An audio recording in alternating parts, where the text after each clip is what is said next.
Alright, today I was going to show you what I did. Tom was talking about the pulse tube on these mechanical pumps on the Mokai 2.0 Kohler engine. Might get hot, and it's squeezable, and it might squeeze itself shut. So what I did, they had the other tube kind of not kinked up really, but down in here, making a real sharp bend, and then going down along, running down here, and then running to the back. And I thought, well, I can put an elbow on it, but the tube's going to come down to a 90 and then turn and then go over here. So I said, well, if I was kind of thinking like putting like a sweepable bend on it. So I first cut me a piece of hose about, I don't know, about 2 feet long. And what I did was, what you can do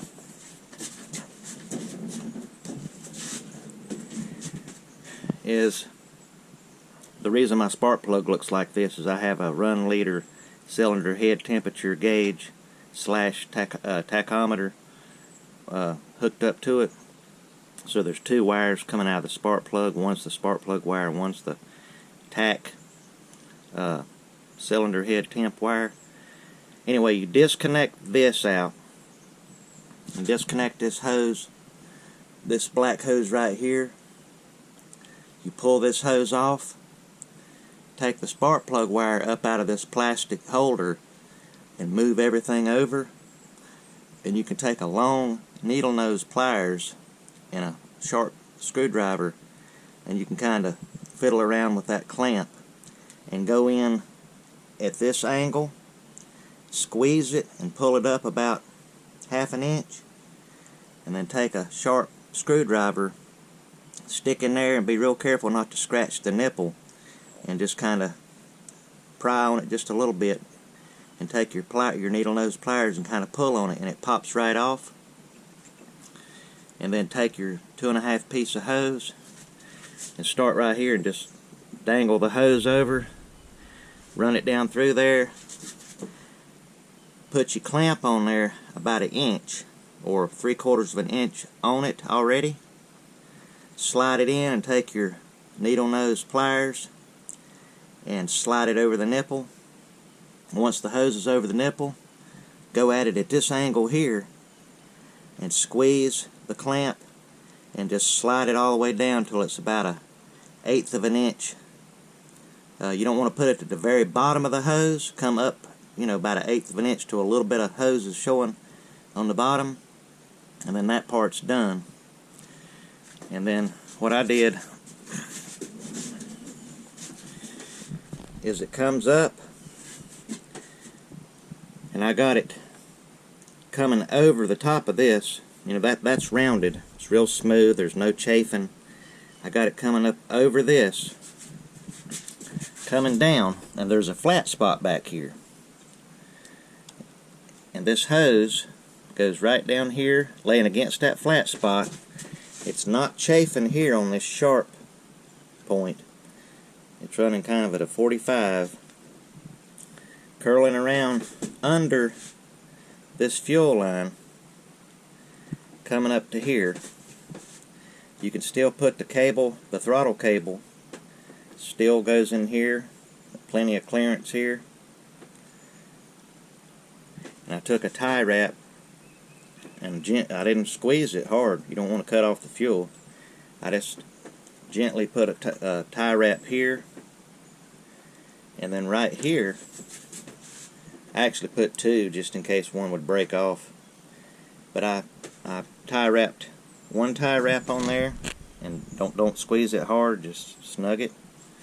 And then I just came back with another tie wrap on there, so it's got a gentle bend going up, no kind of chafing.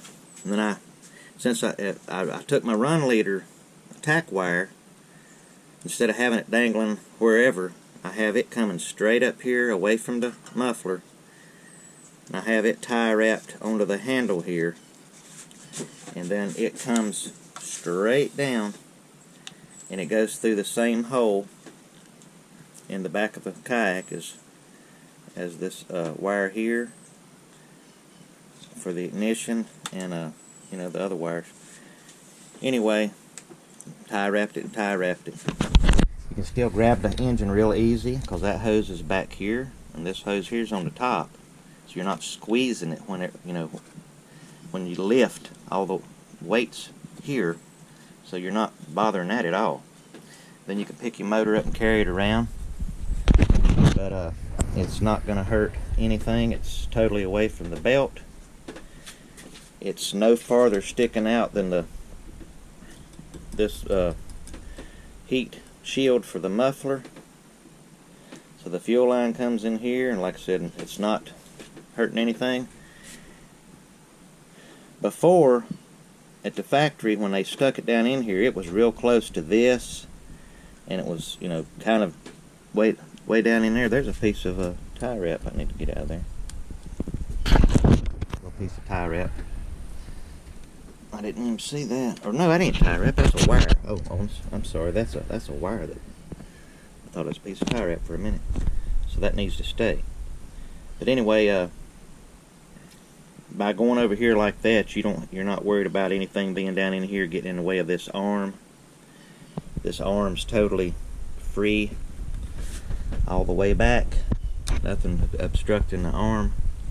But I tried it multiple different ways. I put an elbow on it and I ran it down through here, stared at it for a minute and said, well, I don't know. Then I took it and ran it over here, and it was close to this, and that's got vents on it, so that gets warm or hot, perhaps. So after goofing around with it for a while, I said, there's got to be some way I can do it that's better. So this right here is pretty darn good. It's away from this, it's away from the muffler, it's away from this arm, and I like that a lot. So if you decide to change out that pulse line, in my opinion, that's a good way to route it. And then don't forget, after you get all that, your pulse line hooked up, hook up this black tube here, put your spark plug wire back in this plastic slot, and then put your spark plug back on here good and snug, and then you should be ready to rock and roll after that. Alright, you all have a nice 4th of July this year, and talk to you later. See ya.